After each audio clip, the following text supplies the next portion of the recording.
Et quelle est la portée de la décision rendue par la Cour constitutionnelle de la Centrafrique? Pour en parler, nous sommes avec le professeur de droit Jean-François Akondji-Combé. Bonsoir. Soyez le Bonsoir. bienvenu sur le plateau du Journal Afrique. Vous êtes franco-centrafricain et je précise que vous êtes également coordonnateur international du groupe d'action des organisations de la société civile pour la défense de la Constitution du 30 mars 2016. C'est le nom complet. Alors, on a entendu les raisons pour lesquelles la Cour constitutionnelle avait retoqué le décret présidentiel.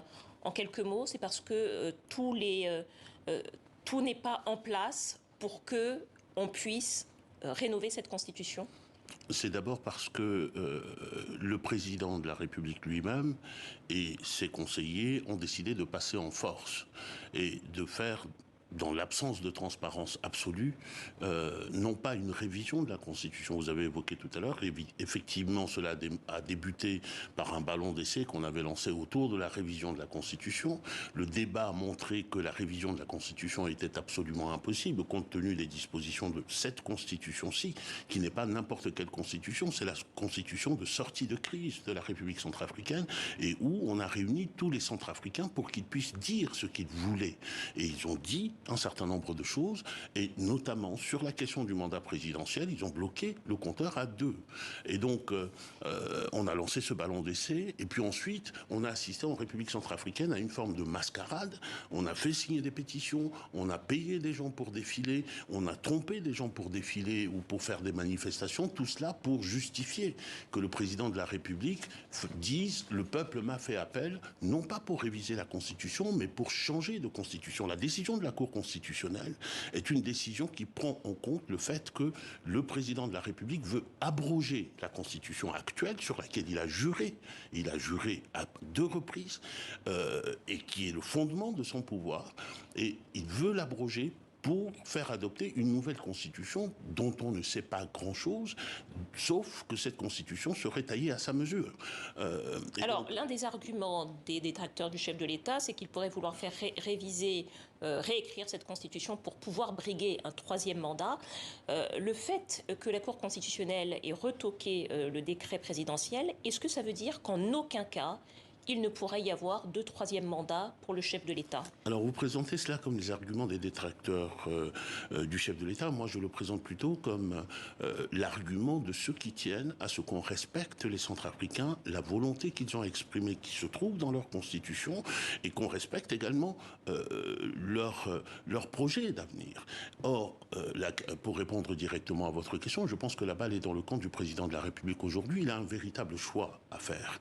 Soit il choisit de respecter la Constitution, c'est-à-dire la volonté des Centrafricains, et il ne peut pas faire autrement que de se plier devant la décision de la Cour constitutionnelle, soit il ne la respecte pas, et d'ailleurs un certain nombre de ses conseillers ont déjà annoncé en disant qu'ils allaient faire un coup d'État, et je reprends leurs termes, un coup d'État constitutionnel. Or, je dis au chef de l'État ici, aujourd'hui, qu'un coup d'État constitutionnel, dans notre Constitution d'aujourd'hui, à l'article 28, celui qui fait cela, c'est écrit dans la Constitution, il a déclaré la guerre au peuple centrafricain. Juridiquement, il n'y a pas de voie de recours? Il n'y a pas de voie de recours. Il n'y a pas de voie de recours. Et ce qui est en cause aujourd'hui, si ce processus se poursuit, c'est, je le répète, une déclaration de guerre au peuple centrafricain. C'est la Constitution qui le dit. Et dans ces conditions-là, comment peut-on avoir été élu par les Centrafricains pour être le chef pour exercer la magistrature suprême, avoir juré en République centrafricaine, c'est sur le continent africain, nous savons ce que vaut un serment sur le continent africain. Jurer de ne jamais violer la Constitution et de ne jamais se présenter pour un 3e mandat, et revenir aujourd'hui pour le faire, quelqu'un qui a juré de cette manière-là et qui fait ce que vous décrivez, c'est quelqu'un qui a perdu toute légitimité et qui a perdu toute raison. Peut-être en quelques mots, on évoquait la possibilité d'un référendum constitutionnel, comme ça s'est fait dans d'autres pays, c'est-à-dire demander aux Centrafricains s'ils souhaitent que la Constitution soit rédigée, soit réécrite. Est-ce que c'est possible? Est-ce que juridiquement c'est possible? Si vous me posez la question du droit, je vous répondrai en juriste que dans notre Constitution d'aujourd'hui, celle du 30 mars 2016, il est prévu 2 sortes de référendums. Il y a un référendum pour adopter des lois simples, on ne peut pas passer par là pour écrire une nouvelle constitution. Et il y a un deuxième référendum pour soumettre une révision de la constitution au peuple. Et il ne s'agit plus d'une révision de la Constitution, donc juridiquement, la voie est fermée. Ce qui sera fait, si référendum il y a, c'est un référendum qui est anticonstitutionnel. Et d'ailleurs, la Cour le dit. La Cour le dit dans sa décision.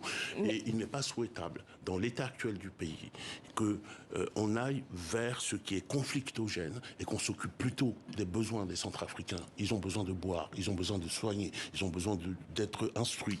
C'est ça, les besoins. Merci à vous. Merci à vous, Jean-François Kondji-Kombe, professeur de droit. Merci d'être venu sur notre plateau.